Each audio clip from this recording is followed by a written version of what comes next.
देसी गौवंश का गोबर पृथ्वी पे आता है, उस पूरे जगह में जहाँ वो रह रही हैं वहां से प्रतिहितम मार दी जाती है क्या निर्वृत्या नकारात्मक ऊर्जाएं। या तो हम एक बात समझ लें कि हमें विज्ञान पे विश्वास नहीं, हमें अपने वेद पे विश्वास नहीं, फिर हम किस बात का कह रहे हैं कि हम हिंदू हैं, किस बात का कह रहे हैं हम सनातन धर्मी हैं, जब अपने वेदों पे हम अपना विश्वास खो बैठे हैं। अगर वेद कह रहा है तो ये सच है और सच है, इसके लिए अब साइंटिस्ट जब रिसर्च करके हमें देते तब हमें विश्वास होता है। तो चलिए उसी रिसर्च की बात करते हैं। आज गोबर को अगर जलाएं तो 100 टन ऑक्सीजन निकाला जा रहा है। आज गोबर से नैनो सेलुलोज नामक बहुत कीमती तत्व निकाला जा रहा है। आज गोबर से एंटी रेडिएशन चीप बन रहा है, एंटी रेडिएशन ये गोबर की माला बनाई जा रही है, गोबर का पेंट बनाया जा रहा है, गोबर का पूरा घर बनाया जा रहा है, गोबर के चप्पल पहनने से हाई बीपी कंट्रोल हो रहा है। यहाँ तक कि काउ कटलिंग आपने सुना होगा, आज एक अमेरिकी 1 घंटे का 35,000 से 25,000 रुपया देकर अपना एंजाइटी मानसिक बीमारी दूर कर रहा है। और हम गाय को केवल दूध देने वाला ही समझ के रह गए, इसलिए नंदी को बेचने की नौबत आ गई। आज हम क्यों नहीं अपने वेदों पे रिसर्च करें? आज हम क्यों नहीं हमारे शास्त्र जो लक्षणा में बात करें उस पर साइंटिफिकली रिसर्च करके किसानों को, हिंदुओं को जागृत करें? क्यों? क्योंकि हमारी आपकी गलती है कि हमें केवल सिखाया गया मैकॉले की शिक्षा पद्धति, और उस शिक्षा पद्धति में खाओ पियो नौकरी करो सो जाओ, बस इतनी ही बात बताई जाती है। इसलिए अगर जहां जहां गाय कटी है रिसर्च कीजिएगा, वहां हमारा जल स्तर घटा है। आज गांव-गांव तक में चापाकल सूख रहा है। इसका पता है का मुख्य कारण क्या है? इसका मुख्य कारण है एकमात्र गौ हत्या। ये रिसर्च हो चुका है। अररिया चले जाइए, बूचर खाना का 3 से अधिक लाइसेंस मिल चुका है बूचर खानाओं को, और वहाँ एक भाई ने, गौरक्षक ने मुझे बताया कि दीदी वहाँ का जलस्तर बिल्कुल घट चुका है, क्योंकि हमारे पुराण श्रीमद् भागवत पुराण में पृथ्वी को गौ की संज्ञा दी गई है। लक्षणा समझे। हम क्यों इतने मूर्ख हैं कि केवल कथा ही सुनते, कथा के मर्म को नहीं समझ पाते हैं। पृथ्वी को क्यों गौ कहा गया है और धर्म को बैल की संज्ञा क्यों दी गई है, बैल को धर्म की संज्ञा क्यों दी गई है? लक्षणा है क्योंकि हमारी पृथ्वी एकमात्र देसी गौवंश वेद लक्षणा गौ माता से ही पोषित होती हैं। हमारा आपका भोजन अन्न जल फल है, तो इसी प्रकार पृथ्वी माता का भोजन एकमात्र देसी गौवंश का हमारी वेद लक्षणा गौ माता नंदी बाबा का गोबर और गोमूत्र है। जिस दिन इस धरती पर गोबर गोमूत्र समाप्त हो जाएगा, देखिएगा खाने के लाले पड़ने वाले हैं, अकाली आने वाला है। जलस्तर तो घट ही रहा है। आज 10 रुपए की बोतल मिल रही है, कल उतनी ही सी बोतल 1000 रुपये में मिलेगी, ये गारंटी है। अगर आज भी हम देसी गौवंश को ये समझ लें कि हम उन पे उपकार करके, उन पे दया करके हम उनको बचाएंगे, तो कृपया वो दया की पात्र नहीं है।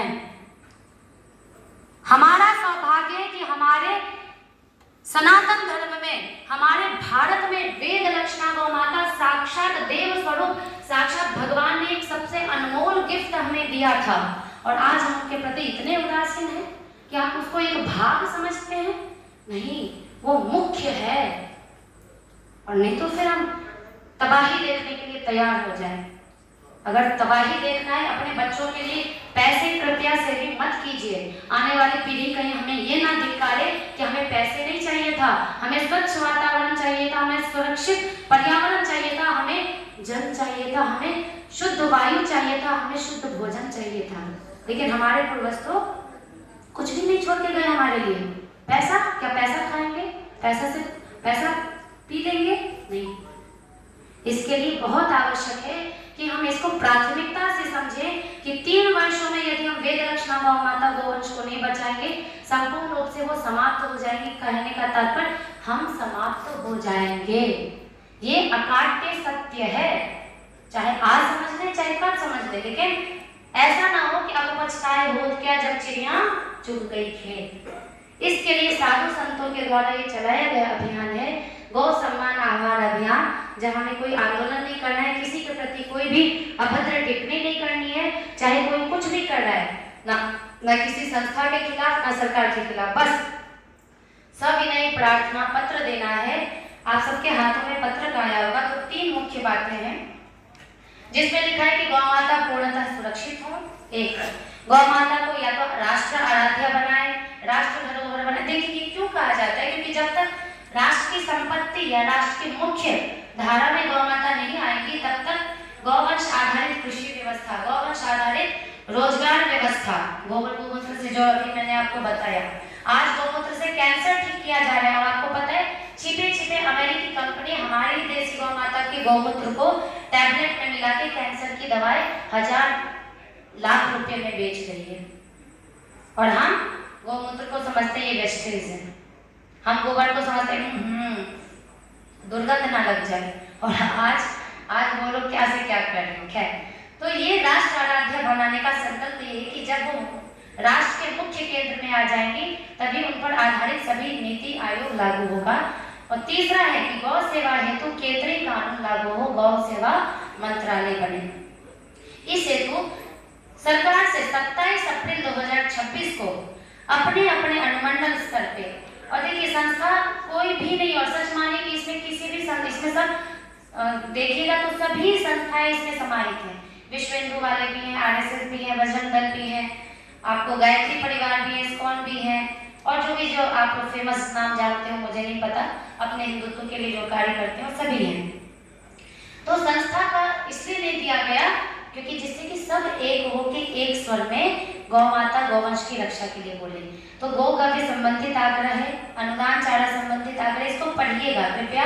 आप सबकी हम सबकी क्या आदत है ना कि ले लेते हैं पत्र और बस घर में किसी कोने में दूर तक कर मारते रहते हैं। बहुत मेहनत से ये पत्र बनाया गया है, तो आप सबसे निवेदन है घर पे जाइएगा तो इसको अवश्य पढ़िएगा, जहाँ हर आग्रह किया गया। और अगर ये सफल हो जाता है तो हम सब 5 चरणों में ये अभियान है, ये एक ही चरण पे समाप्त नहीं होगा। पहले 27 अप्रैल 2026 को अपने अपने अनुमंडल स्तर पर जाके अनुमंडल अधिकारी के माध्यम से 10,000 प्रार्थना पत्र एक अनुमंडल से और कम से कम 1 लाख हस्ताक्षर अभियान। तो हमारे भारतवर्ष में कुल 5,000 अनुमंडल है, तहसील है। तो सोचिए अगर 50 करोड़ हस्ताक्षर अभियान और 5 करोड़ प्रार्थना पत्र जाता है तो 55 करोड़ की बात कैसे टाल सकती है सरकार? टाल सकती है? कभी नहीं। उनको मानना ही पड़ेगा क्योंकि उनको लग जाएगा कि जनता जाग चुकी है। और गौवंश की सुरक्षा संपूर्ण पृथ्वी की सुरक्षा, ये केवल हिंदू की सुरक्षा नहीं है, यहाँ केवल हिंदुत्व की बात नहीं है, संपूर्ण सृष्टि की सुरक्षा की बात हम कर रहे हैं, संपूर्ण पर्यावरण की सुरक्षा की बात हम कर रहे हैं। तो यहाँ पर आप सबसे निवेदन है, आप सभी गोपालगंज के निवासी हैं, शायद हैं, आप सब यहीं के निवासी होंगे। इतना निवेदन है कि एक दिन केवल गौ माता के लिए निकालिए, निश्चित भगवती की और भगवान की असीम कृपा होगी, क्योंकि भगवान अभी हमको आपको देख रहे हैं। और ये सच मानिए कि गौ हत्या का पाप हम सबको लग चुका है, लगने वाला नहीं है, लग चुका है।